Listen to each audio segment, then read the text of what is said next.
જય શ્રી કૃષ્ણ। સ્વાગત છે તમારું આરબી ઠાકોર કુકિંગ ચેનલમાં। તો આજે આપણે બનાવીશું દાળ બાટી। એના માટે મેં અહીંયા દાળ લઈ લીધી છે।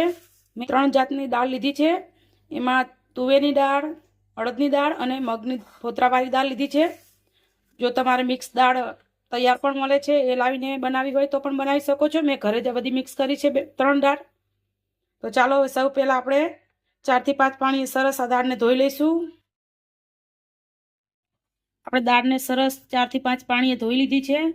દાળને ધોવી બહુ જ જરૂરી છે, કેમ કે અંદર ઘણા બધા પાવડર ને એવું નાખેલું હોય છે, જેથી દાળ સડે નહીં એના માટે। એટલે દાળને સરસ 4 થી 5 પાણીએ ધોઈ લેવાની। આપણે ચૂલા ઉપર આંધણ મૂકી દીધું છે।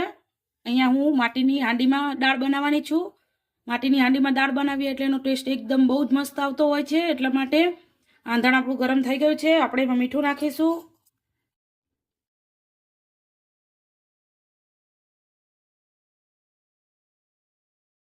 થોડી એવી હળદર નાખીશું,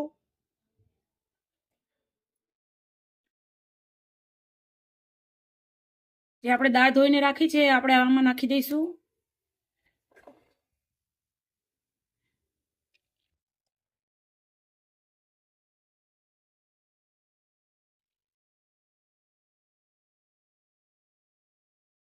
આપણે બધી દાળ આમાં નાખી દીધી છે। હવે ઢાંકીને આપણે દાળને સરસ ચડવા દઈશું। ત્યાં સુધી આપણે બાટીનો લોટ બાંધી લઈએ। બાટીનો લોટ બાંધવા માટે અહીંયા મેં ઘઉંનો કકરો લોટ લઈ લીધો છે। હાથથી મસળીને અજમો નાખ્યો છે, સ્વાદ પ્રમાણે મીઠું, 1 ચમચી જીરું અને ઘી લઈ લીધું છે। સરસ હવે 2 હાથથી મસળીને આપણે મોરણ દઈ દઈશું। આપણે સરસ મોરણ દઈ દીધું છે, તમે જોઈ શકો છો। આ રીતનું મુઠ્ઠી પડતું મોરણ થવું જોઈએ આપણું। આટલું મોરણ આપણે જોઈએ। હવે થોડું થોડું પાણી નાખી અને આપણે કઠણ લોટ બાંધી લેવાનો છે। આપણે એકદમ સરસ કઠણ લોટ બાંધી લીધો છે બાટી માટે।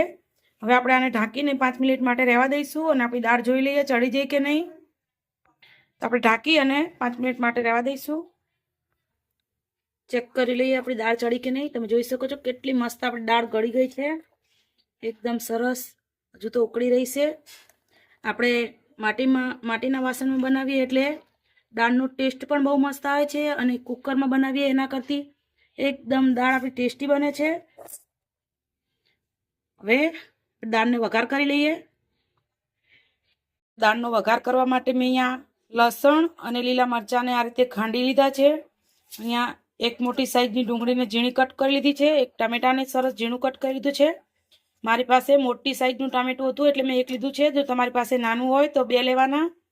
ચાલો આપણે ફટાફટ દાળનો વઘાર કરી લઈએ।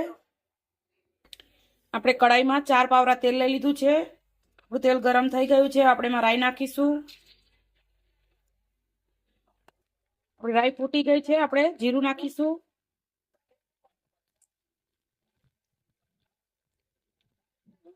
અડધી ચમચી હિંગ નાખીશું, ને જે આપણે મરચાં અને લસણ વાટીને રાખ્યું છે એ નાખી દઈશું। સરસ બધું સાતળી લઈશું।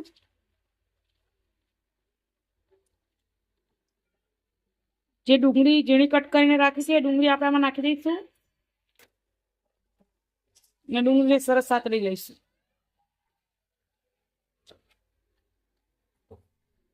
આપણી ડુંગળી ટ્રાન્સપરસ થઈ ગઈ છે। હવે આપણે એમાં ઝીણું કટ કરેલું ટામેટું નાખી દઈશું, સરસ મિક્સ કરી લઈશું।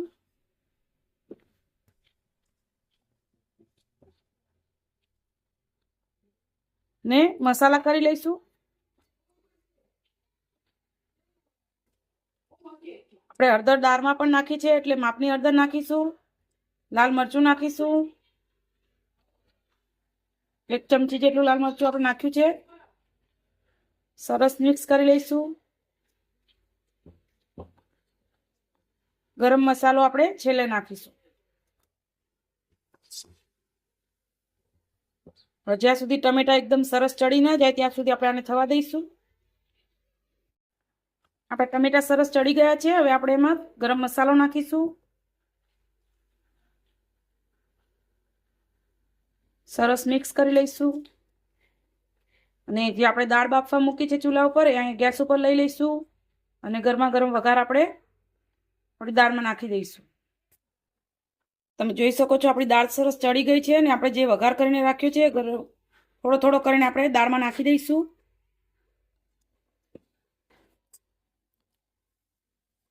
બધું સરસ મિક્સ કરી લઈશું. એ બધું સરસ મિક્સ કરી લીધું છે. તમે જોઈ શકો છો કેટલો મસ્ત કલર આવ્યો છે આપણી દાળનો. આપણે ઉપરથી લીલા ધાણા નાખી દઈશું અને સરસ આપણી દાળને 5 મિનિટ માટે ઉકાળી લઈશું, જેથી કરીને બધા મસાલાનો ફ્લેવર સરસ આપણી દાળમાં આવી જાય. જ્યાં સુધી આપણી દાળ ઉકળે છે ત્યાં સુધી આપણે બાટી વારી લઈએ.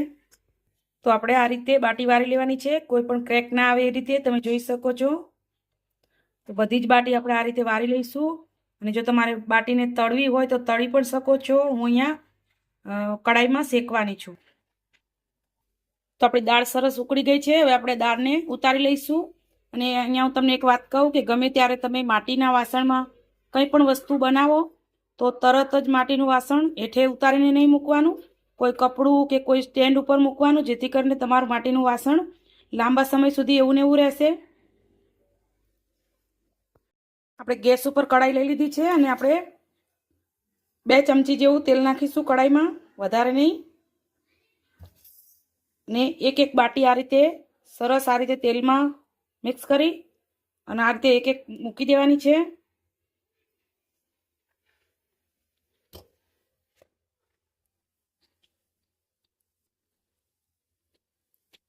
આ રીતે બાટી બહુ જ મસ્ત બને છે અને થોડીક વારમાં પણ ચડી પણ જલ્દી જાય છે.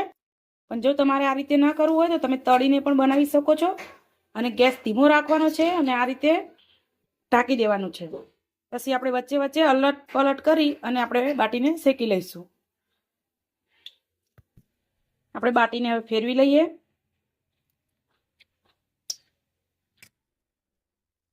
આ રીતે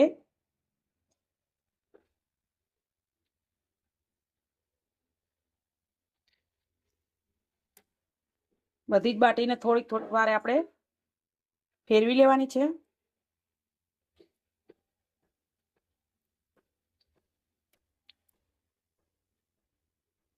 ફરીથી આપણે ઢાંકી દઈશું.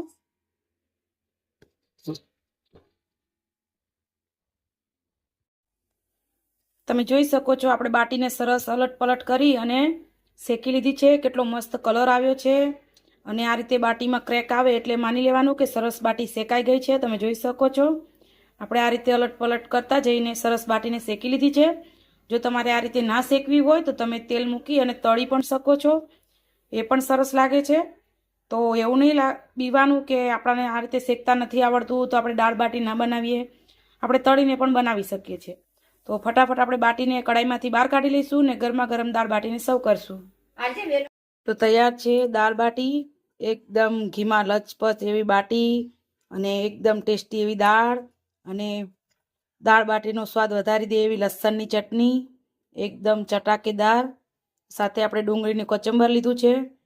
તો તમને મારી આ રેસીપી કેવી લાગી જરૂરથી કહેજો.